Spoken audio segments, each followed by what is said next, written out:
Miqtë Prizmës, në disa prej atyre relacioneve që do që Partia Demokratike e mbetur, ose Sali Berishës sot, të ekspozoj sigurisht arsyeën e humbjes saj, normalisht këto pastaj, në atë që Sali Berisha quhen narkoshtetet e që e le të flasi çdo ditë në çdo lloj televizioni, në 3-4 konferenca shtypi për ditë, edhe që sigurisht i bën krahasimin me narkoshtetin i cili plagosi me 3 plumba një kandidat për president, e kuptoni se sa e rëndë është kjo punë. Të krahasosh vendin tënd me narkoshtetet që ta fusin plumb, pa të pyet se çfarë je dhe si je.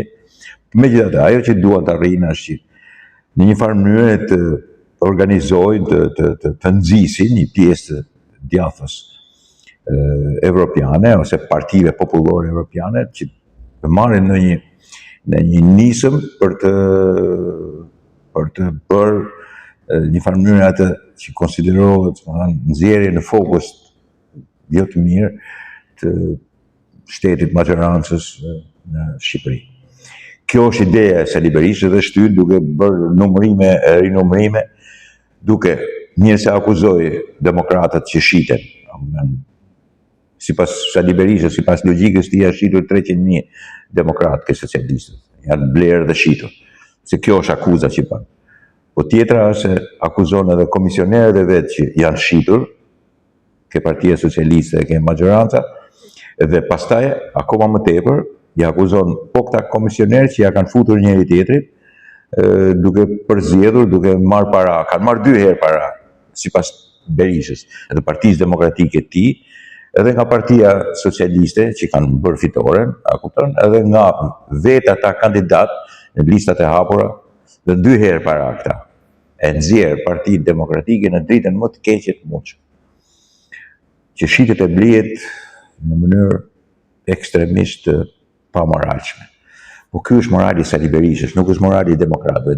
Morali i keq i demokratëve është që i shkojnë mbrapa Sali Berishës, sepse qëllimi i tij është njësoj si Enver Hoxha në atë kohë që vriste komunistë dhe shpartallonte idealistë të smajtës. Asgjë tjetër nuk ka bërë Enver Hoxha që nga viti 1941, që erdhi e mori partinë komuniste dhe deri kur vdiq, se sa ka pushkatuar, vrarë, burgosur dhe internuar komunistë idealistë.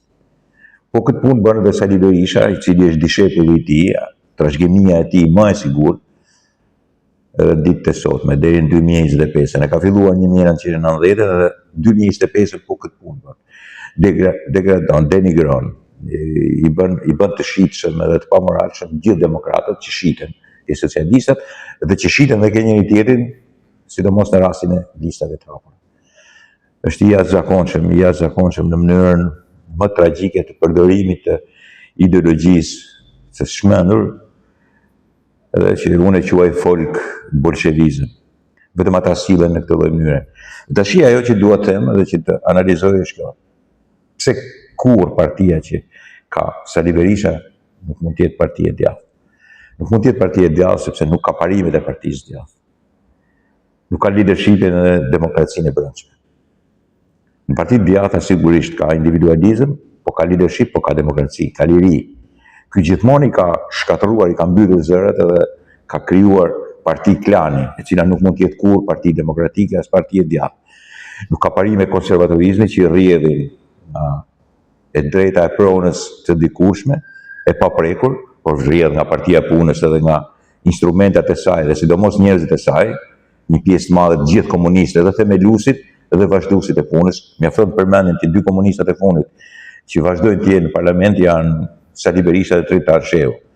Po e gjithë amalgama atyre i rrjedh komunizmin. Do t'ju them për Albana Vokshin që është e bija, Mesa e bie Vokshit, njeriu më të dashur të Enver Hoxhës. Pra, i kemi në mënyrë të tillë.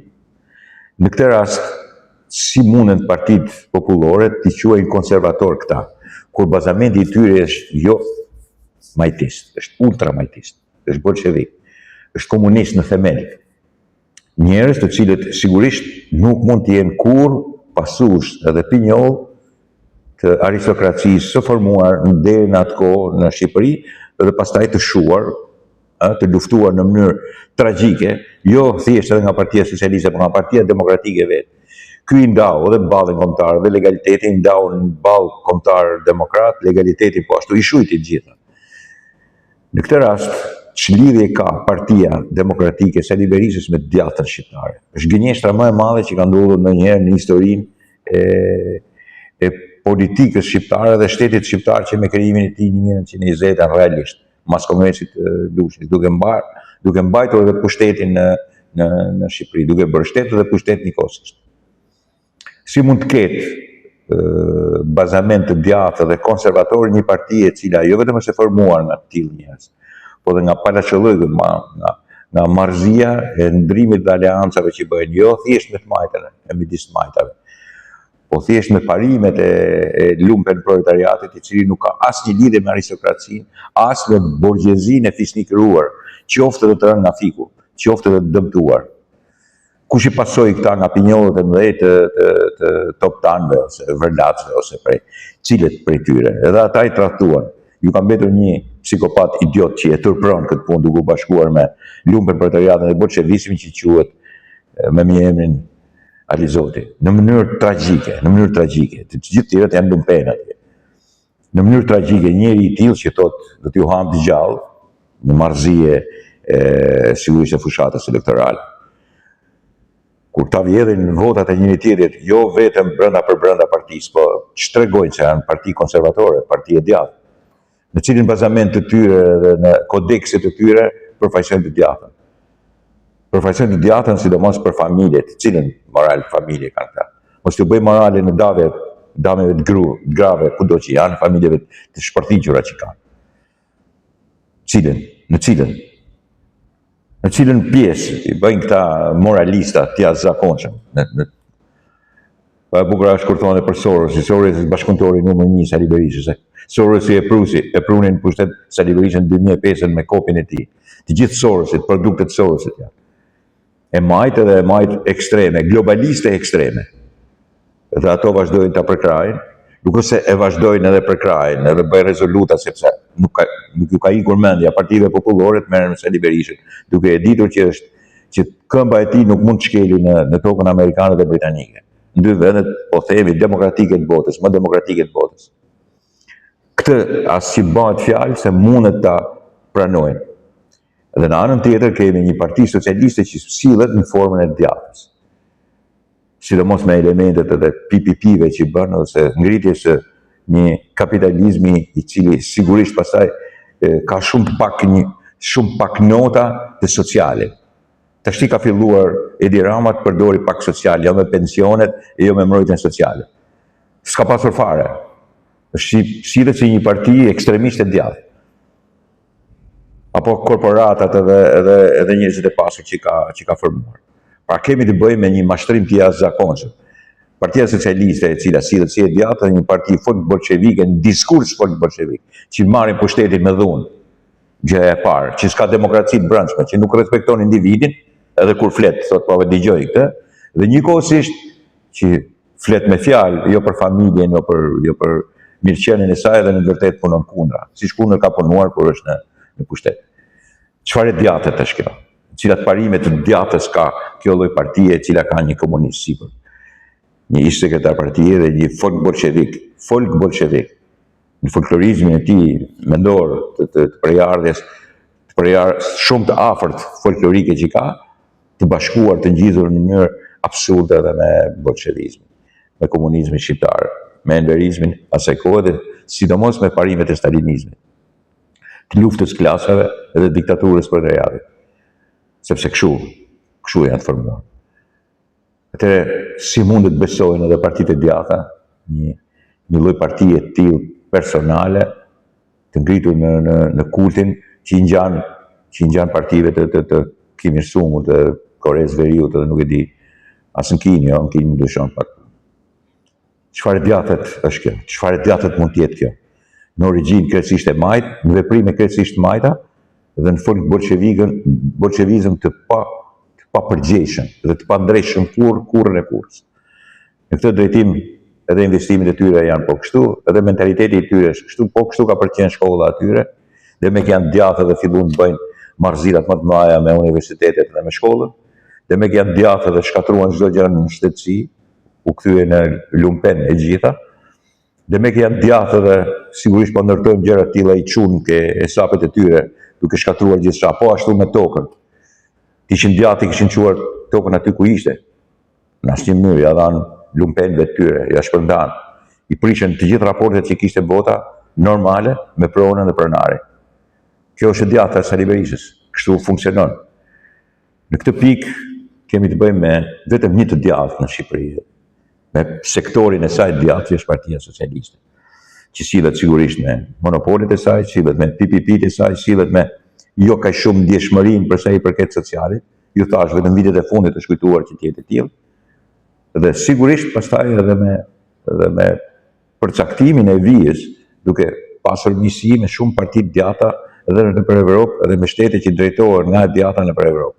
Duke qenë i pëlqyer i Orbanit, i Erdoganit, i Melonit, i të djathës dhe i të majtës kudo duke qenë e pëlqyeshme Partia Socialiste, sidomos Edi Rama, nga të gjithë. Sepse sillet si një qendër e cila sigurisht shkon mirë me të gjithë.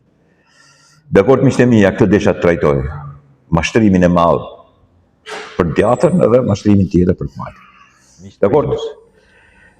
Në Los Angeles ka pothuaj një javë që nuk ndalohen protestat, po dhe sulmet shkatrimtare, sulmet ndaj pritjes së rendit supermarketeve, dyqaneve, thyrjes, djegjes makinave, sidomos ato skenat e djegjes makinave pa shofer.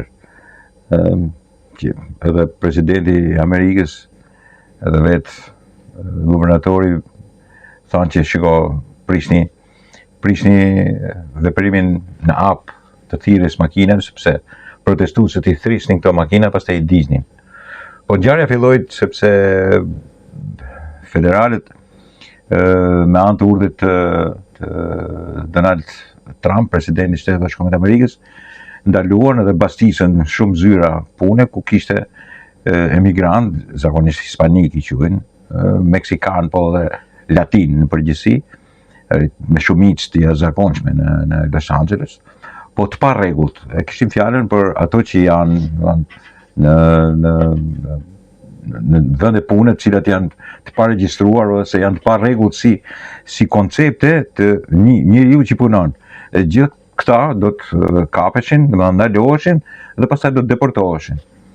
Filloi kjo protestë dhe protesta kundra urdhrit, e njëkohësisht e kundra FBI-s dhe kundra Amerikës edhe deri në djegjen e flamurit amerikan. Pastaj presidenti i Shtetit Bashkuar të Amerikës futi gardën në fillim 2000 vetë, pastaj u bën 4000, edhe 600 marinca për tyre. Sigurisht që protestat janë mëdha dhe ata u degeneruan, shkuan atje ku me të vërtet mund t'i leverdisi edhe presidentit, por që në të vërtet ato shkojnë kështu në këtë lloj forme, sepse emigrantët e pa rregullt në përgjithësi këtë do bënin, kështu do përfundonin. Ky është përfundimi i tyre. Dhe për emigrantët e pa rregullt, dhe sidomos ato të dhunshëm, jam plotësisht dakord edhe unë. Mënyra se si realizohet, po mënyrë tjetër nuk ka. Duhet të shkosh në vendin e tyre, t'i gjesh ku janë, t'i nxjerrësh. Dhe pastaj ti vërtetosh, janë apo s'janë të rregullt, e sidomos ata që kanë edhe precedent penal, të cilët në mënyrë automatike deportohen dhe shkojnë në vendin e tyre. Këto protesta e kanë humor, tashmë e kanë humor atë lishmërinë e tyre të reagimit, i cili është edhe i përligjur. Tashmë nuk kanë asnjë lloj përligje, sepse janë bërë të dhunshme, djegin dhe shkatrojnë gjithçka, dhe kjo jep të drejtë pastaj që të shpalli edhe zonë emergjence ose zonë të klasifikuar të rrezikshme, ku vjen një moment edhe mund përdoret edhe arma e zjarrit. Garda dhe marincat nuk futen kot aty. Ato futen për të mbajtur rendin kur sezonja policia. Po kur ke në disa vende të Los Angelesit, imagjinoni një qytet prej 6-7-8 milion banorësh në qendër, vetëm që me gjithë rrethina shkon shumë, dhe ku është shumicë, hispanikët janë shumicë, por nuk mund të thuhet se janë pa rregull. Me të vërtet quhen hispanik, ose meksikan, ose latin në përgjithësi, por nuk janë gjithë pa rregull, janë të rregullt shumica dërmuese e tyre. të parregull janë ata mësën që kanë dhe precedent penale dhe që sigurisht FBI-a i ka të identifikuar kush janë. Normalisht pasaj djegjet e flamurve dhe djegjet e kota, grabitjet e supermarketeve, thyjet e dyqaneve, bankomatve, prishja e pronës. Këto, për ligjin pasaj edhe veprimin e fortë edhe me anë të qeverisë dhe me anë të mbrojtjes legjitime, të detyrueshme dhe të arsyeshme që bëhet në këto raste. Këto protesta janë të dhunshme dhe sigurisht do t'i përgjigjet. Këto mund ndalohen vetëm me anë një dhune tjetër, e cila është dhuna e ligjit. Normalisht që unë jam person që përkrah paqen, por për të vendosur paqja, nga njëherë është e nevojshme edhe dhuna e ligjit. Dakord, miqtë e mi?